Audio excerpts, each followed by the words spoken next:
Arkadaşlar, emniyet müdürü burada izin vermiyor konvoy için.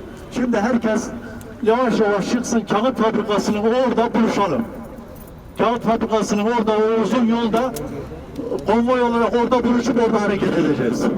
Hocam bir 10-15 dakika bekleyin. İsrail, kahrolsun İsrail! Kaldır emniyet aracı! Kaldır emniyet aracı! Kaldır emniyet aracı! Kaldır emniyet aracı! Kahrolsun İsrail! Kahrolsun İsrail! Kahrolsun İsrail!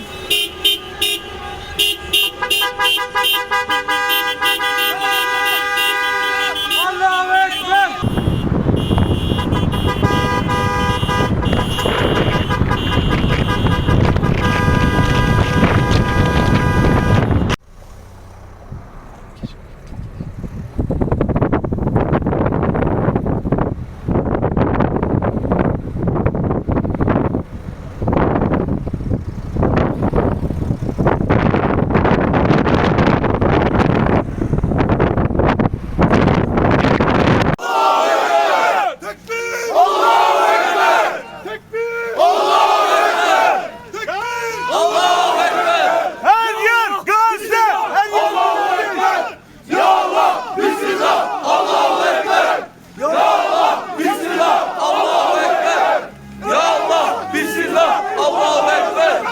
Murat Kartal.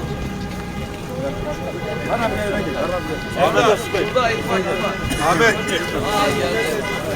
Ahmet sesinde bak.